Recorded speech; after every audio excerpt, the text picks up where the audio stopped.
What's going on, fuckers? Welcome back. We have some shit to talk about. And as always, at the end of the video, find out how you can win an iPhone 7 Plus matte black.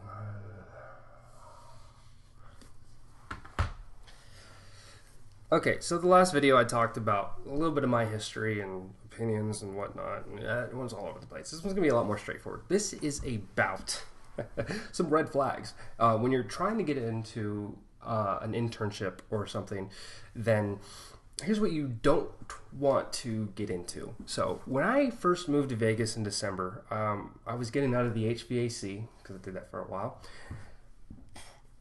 Excuse me. And I wanted to get back into marketing. I was like, I can get a real job marketing instead of just an internship. Entry level, I'll fucking do it, kind of build the resume, and then hopefully I'll be able to get somewhere, right? So what I ultimately decided to do is hit up Craigslist, Indeed, Glassdoor, all these different places looking for companies. And it was like a job recruitment app, Jobber or something I downloaded. And I was going through and applying all these marketing places. And all these marketing places were like they seemed like fucking gold, right? Like entry-level marketing, no. And I didn't realize it at the fucking time. But they didn't really specify what you would be doing. It was in my internships or interviews that I started to see a pattern with all these different companies. There's a difference of different types. There's different types of marketing. There's direct marketing and there's indirect marketing. Direct marketing is directly dealing face to face with a potential client. Indirect marketing is billboards, TV advertisements, little spots on the internet with like banners and stuff. Anything that's not done face to face, right? And the spiel that they would all give me is through indirect marketing, it costs a shitload of money, right? Which is true. Like billboards, TV advertisements, YouTube ad spots, stuff like that. All these things cost a lot of money per person that sees it. Typically. So, but you get a huge amount of people in a short amount of time seeing this. And out of that large percentage of people, let's say 10,000 people, maybe 3 or 4, if you're lucky, will go forward and actually make a purchase based off initially being exposed to this advertisement, this form of marketing. Now with direct marketing, your numbers are a lot smaller. Let's say you deal face-to-face with a client, potential client, 100 of them in a day. Now let's say 3 or 4 of them follow through. And this is where they do the whole spiel about the law of averages. The moment you hear the law of averages, you get the fuck out of there immediately. You tell them, no, I'm done. I don't want to do this. I'm out of here. Don't call me. Rip up my resume. Okay? And then this whole law of averages thing, it's a marketing science, psychological thing, and it does have validity to it. But at the same time, though, it's the telltale sign of a pyramid scheme. So a lot of these places I went to were communication companies. And I'm like, oh, perfect. I went to school for communications. I want to end up doing PR. So I'm going to go to these places, right? And so basically, once you get there, it's like, oh, yeah, it's an entry level, but it's entry level for management. And I'm thinking, oh, well, I'll still apply for it. I'll still check it out. Fuck it, right? And do the interview. And what they're trying to do is they're looking for potential people that are the right type of person to eventually become management of their offices, because they're opening all these offices and they need managers. So that's what they're looking for. And so I'm thinking they're not looking for someone that has like school or real world experience or anything like that, because you're looking for someone that wants like it's all nice and hopeful and all this good shit, but at the end of the day, when you look at it as a company, me as a boss, I wouldn't, it's cool if I can train someone and tailor them exactly how I want them conditioned, but at the same time, I want someone that has either experience or they have a formal education and know what the fuck they're talking about. That's what I would be looking for. But these people, the way that they're describing it, you could be fucking anyone. There was people that were like literally doing these interviews that were like months away from graduating high school. Red flags, right? Because that's another thing. They do mass interviews. Either you in a room with a bunch of people and them doing a spiel, or you go in and there's a line of other people. Now it's fine. You go to a lot of marketing companies, and if they're hiring for a certain position, you're gonna see that other people waiting. They're gonna schedule a certain day of the week to see people, because it gets very busy. But it was like 24/7. They were always hiring. That's another red flag. If they're always consistently hiring, it means that they have a relatively high employee turnover rate. It basically means that their people end up leaving for one reason or another. So they need warm bodies to fill. And another reason why they were always hiring is because this is what a lot of these companies were doing, these communication companies. They were a marketing company that marketed for communication companies. In this scenario, CenturyLink, right? CenturyLink needed to get the word out about their product in the Las Vegas area. So they hired this company to do the marketing, direct marketing, door-to-door marketing. And here's the other thing that they didn't like talking about during the interview. Well, there's several rounds of an interview, and when I went to all these different rounds, and first one is just for them to get a gauge on you to see if, like, hey, is this guy seeing through us? No, he's not. Let's have him come back for the next one. You come back for the next one, they go a lot more in depth. But when I ask them about payment, how am I paid? They don't give you a straight answer. They just like, oh, we pay relatively well. We, if you're like a real good worker, you're gonna make this much. If you're like a subpar worker, you're gonna make this much. And it's like, I mean, hold on now, I'm working like so many hours a week. So how much am I going to get paid? What's the rate? It's like, oh, well, the rate, it all depends on you. It depends on how motivated you are. It depends on how motivated you are. They always use these fucking buzzwords to try to, make it seem like, hey, we want someone that's like super upbeat and down to earth, just like, like us. No. It's basically performance-based pay is commission. They say it's performance-based to try to get you, to work for them. But at the end of the day, it's all commission. And it's a relatively low commission. That's another thing. So they want to just go door to door, talk to people, knock on their door, disturb them during dinner, all that shit. To talk to them about CenturyLink and their internet, TV, phone packages, all that. And that's what they wanted from me. They didn't pay for gas. We had to use our own vehicle. And it was commission-based.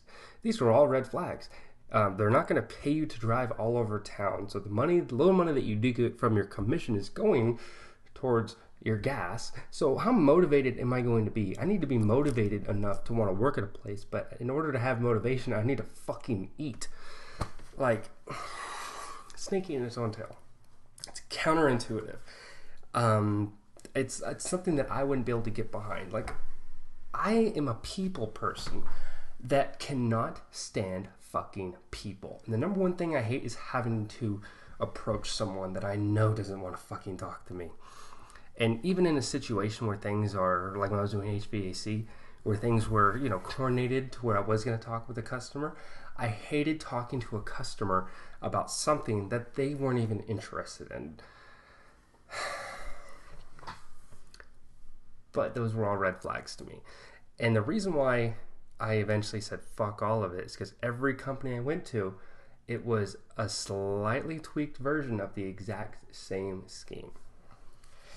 So that's something you really want to look for, is when they say direct marketing, you're going door to door, you're going face to face. When they say performance-based pay, that is commission-based at the lowest state percentage they're allowed to give you. Entry level for a management position. Remember that. That's one that you really want to stay away from, because it just means that they're very early on they're promising you this very lofty position.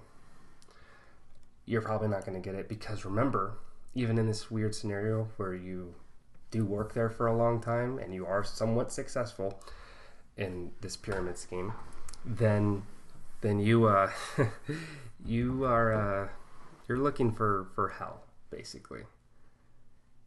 That's it. There's no other expectation you should have, because you're going to be there and there's going to be other people who are going to be working there. And the people that kiss the right amount of ass are going to be going up. But you know who the management position's actually going to go to? Someone that doesn't even work in that fucking building. It's just how the shit works. You can't put 100 people in the room, offer one position that's going to be opening up, but every single one of them are candidates for this position. Early on, you're going to need to realize it's all about competition at that point. When you work at a marketing company, it's about a team. You're coordinating with the other people that you work with. You're not dividing yourself amongst each other to try to gravitate towards this lofty position that's not actually there.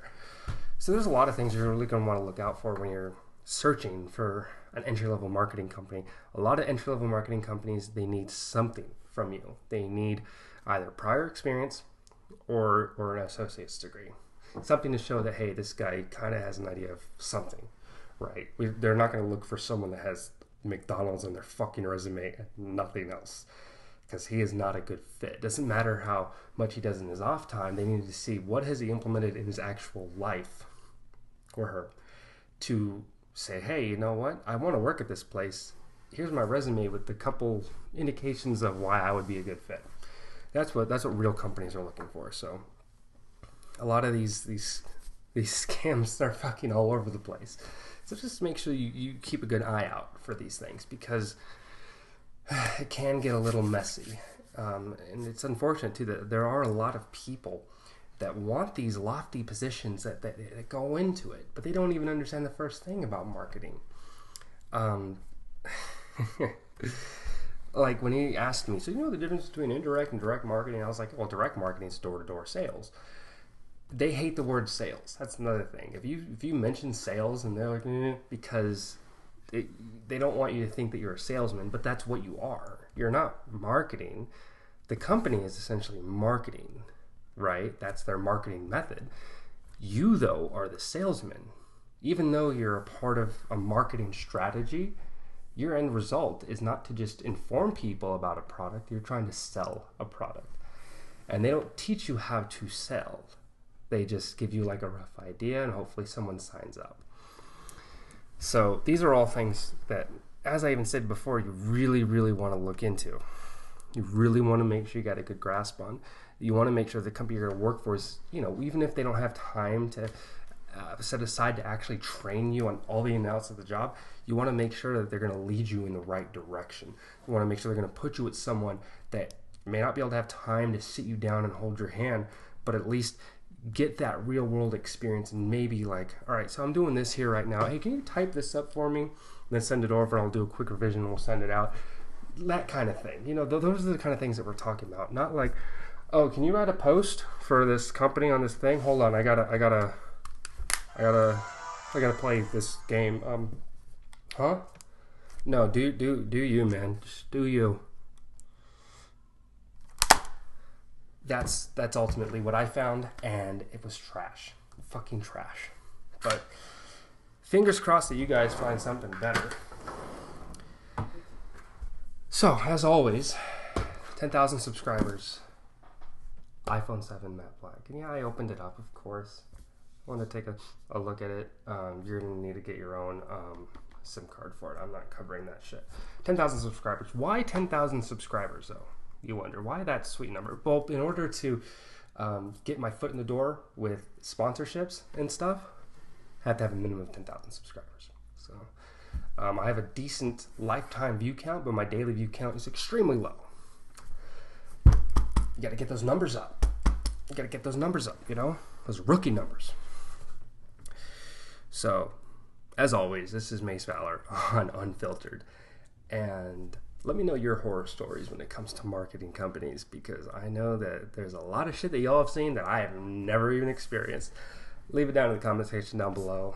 And don't forget to comment, like, and subscribe. All of that jazz to, keep my retention rate up or some bullshit. I don't know. Take care, y'all.